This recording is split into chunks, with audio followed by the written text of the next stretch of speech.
So today is now past midnight, and I have part-time job for a week, so I think I really have to record it before going to bed. So today I'm going to continue reading the Pinocchio, although the storyline is really, I say, interesting, but also a bit creepy. So let's dive in from chapter 23. Pinocchio weeps upon learning that the lovely maiden with azure hair is dead. He meets a pigeon who carries him to the seashore. He throws himself into the sea to go to the aid of his father. As soon as Pinocchio no longer felt the shameful weight of the dog collar around his neck,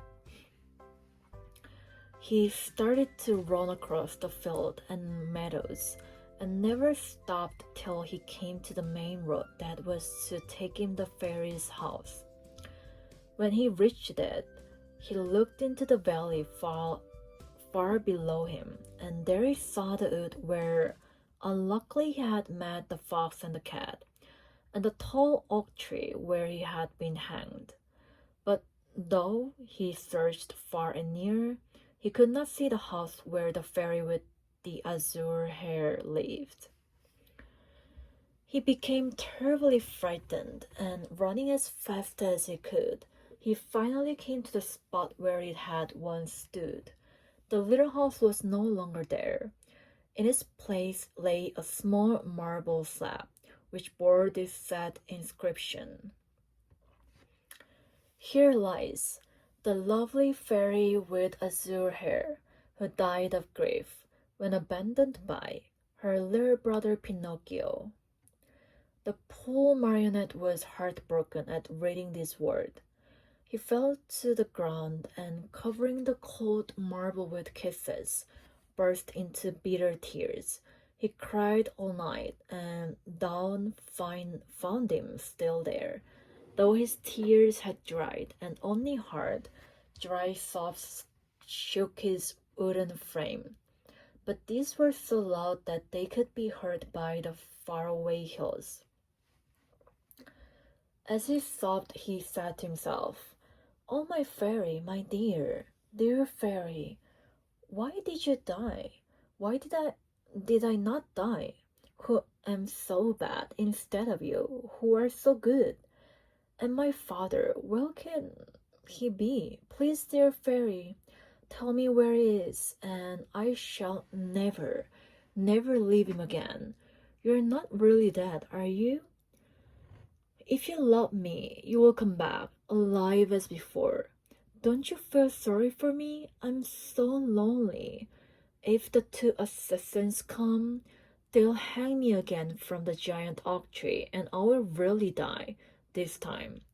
What shall I do alone in the world, now that you are dead and my father is lost? Where shall I eat? Where shall I sleep? Who will make my new clothes? Oh, I want to die. Yes, I want to die. Oh, oh, oh." Poor Pinocchio. He even tried to tear his hair, but as it was only painted on his wooden head, he could not even pull it. Just then a large pigeon flew far above him. Seeing the marionette, he cried to him, "Tell me, little boy, what are you doing there?" "Can't you see I'm crying?" cried Pinocchio, lifting his head toward the voice and rubbing his eyes with his sleeve. "Tell me," asked the pigeon, "do you by chance know of a marionette, Pinocchio by name?" "Pinocchio? Did you say Pinocchio?" replied the marionette, jumping to his feet. "Why, I am Pinocchio." At this answer, the pigeon flew swiftly down to the earth. He was much larger than a turkey. "Then you know Geppetto also?" "Do I know him? He's my father, my poor dear father. Has he, perhaps, spoken to you of me? Will you take me to him? Is he still alive? Answer me, please. Is he still alive? I left him there 3 days ago on the shore of a large sea. What was he doing? He was building a little boat with which to cross the ocean. For the last 4 months, the poor man has been wandering from around Europe looking for you. Not having found you yet, he has made up his mind to look for you in the New World, far across the ocean. How far is it from here to the shore? Asked Pinocchio anxiously. More than 50 miles. 50 miles? Oh, dear pigeon, how I wish I had your wings. If you want to come, I'll take you with me. How? Astride my back. Are you very heavy? Heavy? Not at all. I'm only a feather. Very well. Saying nothing more, Pinocchio jumped on the pigeon's back, and as he settled himself, he cried out gaily, gallop on, my pretty steed. I'm in a great hurry. The pigeon flew away, and in a few minutes he had reached the clouds. The marionette looked to see what was below them. His head swam, and he was so frightened that he clutched wildly at the pigeon's neck to keep himself from falling. They flew all day. Toward evening, the pigeon said, I'm very thirsty, and I'm very hungry, said Pinocchio. Let us stop a few minutes at that pigeon coop down there. Then we can go on and be at the seashore in the morning. They went into the empty coop, and there they found nothing but a bowl of water and a small basket filled with chickpeas. The marionette had always hated chickpeas. According to him, they had always made him sick, but that night he ate them with a relish. As he finished them, he turned to the pigeon and said, I never should have thought that chickpeas could be so good. You must remember, my boy, answered the pigeon, that hunger is the best sauce. After resting a few minutes longer, they set out again. The next morning, they were at the seashore. Pinocchio jumped off the pigeon's back, and the pigeon, not wanting any thanks for a kind deed, flew away swiftly and disappeared. The shore was full of people, shrinking and tearing their hair as they looked toward the sea. What has happened? Asked Pinocchio of a little old woman. A poor old father lost his only son some time ago, and today he built a tiny boat for himself in order to go in search for him across the ocean. The water is very rough, and we're afraid he'll be drowned. Where is the little boat? There, straight down there, answered the little old woman, pointing to a tiny shadow, no bigger than a nutshell, floating on the sea. Pinocchio looked closely for a few minutes and then gave a sharp cry. It's my father! It's my father! Meanwhile, the little boat, tossed about by the angry waters, appeared and disappeared in the waves, and Pinocchio, standing on a high rock, tired out with searching, waved to him with hand and cap, and even with his nose. It looked as if Geppetto, though far away from the shore, recognized his son, for he took off his cap and waved also. He seemed to be trying to make everyone understand that he would come back if he were able, but the sea was so heavy that he could do nothing with his oars. Suddenly a huge wave came, and the boat disappeared. They waited and waited for it, but it was gone. Poor man, said the fisher folk on the shore, whispering a prayer as they turned to go home. Just then a desperate cry was heard. Turning around, the fisher fox saw Pinocchio dive into the sea and heard him cry out, "I'll save him! I'll save my father!" The marionette, being made of wood, floated easily along and swam like a fish in the rough water. Now and again he disappeared only to reappear once more. In a twinkling he was far away from land. As he was at last, he was completely lost to view. "Poor boy!" cried the fisher folk on the shore, and again they mumbled a few prayers as they returned home. Okay, I think I'm gonna continue reading. Chapter 24. Pinocchio reaches the island of the busy bees and finds the fairy once more. Pinocchio, spurred on by the hope of finding his father and of being in time to save him, swam all night long. And what a horrible night it was! It poured rain, it hailed, it thundered, and the lightning was so bright that it turned the night into day. At dawn he saw, not far away from him, a long stretch of sand. It was an island in the middle of the sea. Pinocchio tried his best to get there, but he couldn't. The waves played with him and tossed him about as if he were a twig or a bit of straw. At last, and luckily for him, a tremendous wave tossed him to the very spot where he wanted to be. The blow from the wave was so strong that he as if fell to the ground. His joint cracked and almost broke, but nothing daunted, he jumped to his feet and cried, "Once more I have escaped with my life." Little by little, the sky cleared. The sun came out in full splendor, and the sea became as calm as a lake.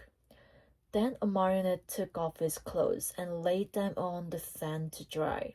He looked over the waters to see whether he might catch sight of a boat with a little man in it.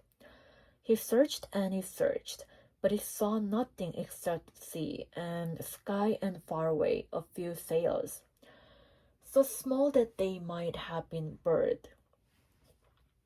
"If only I knew the name of this island," he said to himself. "If I ever even knew what kind of people I would find there. But whom shall I ask? There is no one here."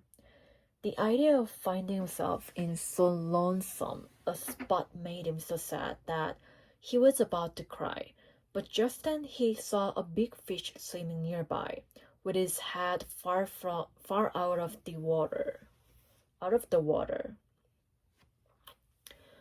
Not knowing what to call him, the marionette said to him, "Hey there, Mr. Fish, may I have a word with you?"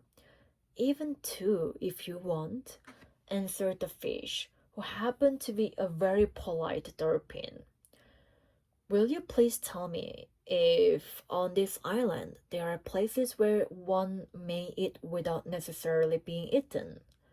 "Surely there are," answered the dolphin. "In fact, you'll find one not far from this spot." "And how shall I get there?" "Take that path on your left and follow your nose. You can't go wrong." "Tell me another thing. You who travel day and night through the sea, did you not perhaps meet a little boat with my father in it?" "And who is your father?" "He is the best father in the world, even as I am the worst son that can be found." "In the storm of last night," answered the dolphin, "the little boat must have been swamped. And my father, by this time, he must have been swallowed by the terrible shark, which for the last few days has been bringing terror to these waters." "Is this shark very big?" asked Pinocchio, who was beginning to tremble with fright. "Is it big?" replied the dolphin. Just to give you an idea of his size, let me tell you that he is larger than a 5-story building, and that has a mouth so big and so deep that a whole train and engine could easily get into it. Mother mine, cried the marionette, scared to death, and dressing himself as fast as he could, he turned to the dolphin and said, "Farewell, Mr. Fish, pardon the butter, and many thanks for your kindness." This said, he took the passage so swift a gent that he seemed to fly, and at every small sound they heard, he turned in fear to see whether the terrible shark, 5 stories high and with a train in his mouth, was following him. After walking a half hour, he came to a small country called the Land of the Busy Bees.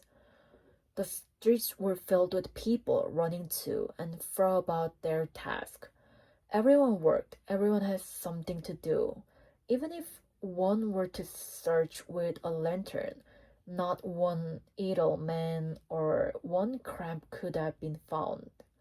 "I understand," said Pinocchio at once wearily. "This is no place for me. I was not born for work." But in the meantime, he began to feel hungry, for it was 24 hours since he had eaten. What was to be done? There were only 2 means left to him in order to get a bite to eat.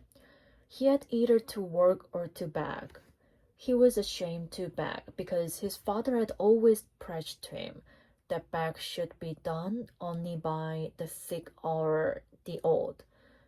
He had said that the real poor in this world, deserving of our pity and help, were only those who, either through age or sickness, had lost the means of earning their bread with their own hands. All others should work, and if they didn't and went hungry, so much the worse for them. Just then a man passed by, worn out and wet with perspiration, pulling with difficulty a heavy cart filled with coal. Pinocchio looked at him, and judging him by his looks to be a kind man, said to him with eyes downcast in shame, "Will you be so good as to give me a penny, for I am faint with hunger?" "Not only 1 penny," answered the coal man. "I'll give you 4 if you will help me pull these 2 wagons." "I am surprised," answered the marionette, very much offended. "I wish you know that I never have been a donkey, nor have I ever pulled a wagon." "So much the better for you," answered the coal man. "Then, my boy, if you are really faint with hunger, eat 2 slices of your pride, and I hope they don't give you indigestion." A few minutes after, a bricklayer passed by, carrying a pail full of plaster on his shoulder. "Good man, will you be kind enough to give a penny to a poor boy who is yawning from hunger?" "Gladly," answered the bricklayer. "Come with me and carry some plaster, and instead of 1 penny, I'll give you 5. "But the plaster is heavy," answered Pinocchio, "and the work too hard for me." "If the work is too hard for you, my boy, enjoy your yawns, and may they bring you luck." In less than a half hour, at least 20 people passed, and the Pinocchio begged of each one, but they all answered, "Aren't you ashamed? Instead of being a beggar in the streets, why don't you look for work and earn your own bread?" Finally, a little woman went by carrying 2 water jugs. "Good woman, will you allow me to have a drink from one of your jugs?"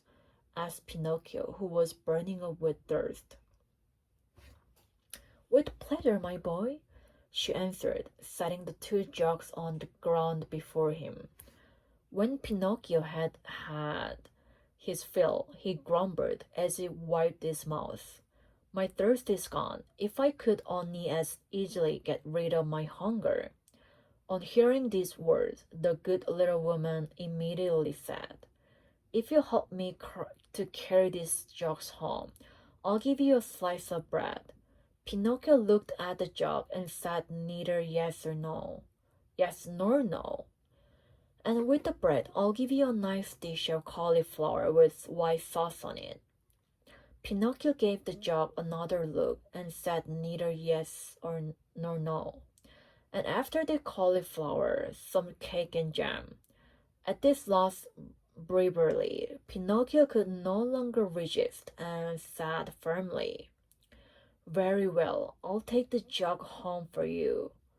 The jug was very heavy, and the marionette, not being strong enough to carry it with his hand, had to put it on his head. When they arrived home, the little woman made Pinocchio sit down at a small table and placed before him the bread, the cauliflower, and the cake. Pinocchio did not eat, he devoured. His stomach seemed a bottomless pit. His hunger finally appeared. He raised his head to thank his kind benefactress, but he had not looked at her long when he gave a cry of surprise and sat there with his eyes wide open, his fork in the air and his mouth filled with bread and cauliflower. Why all this surprise? Asked the good woman, laughing. Because, answered Pinocchio, stammering and stuttering. Because you look like you remind me of, yes, the same voice, the same eyes, the same hair. Yes. You also have the same azure hair she had. Oh, my little fairy, tell me that it is you. Don't make me cry any longer. If you only knew I have cried so much. I have suffered so. And Pinocchio threw himself on the floor and clasped the knees of the mysterious little woman. Well, I'm really curious about the mysterious little woman. Anyway, it's too late, so thank you for listening. Have a nice weekend, guys.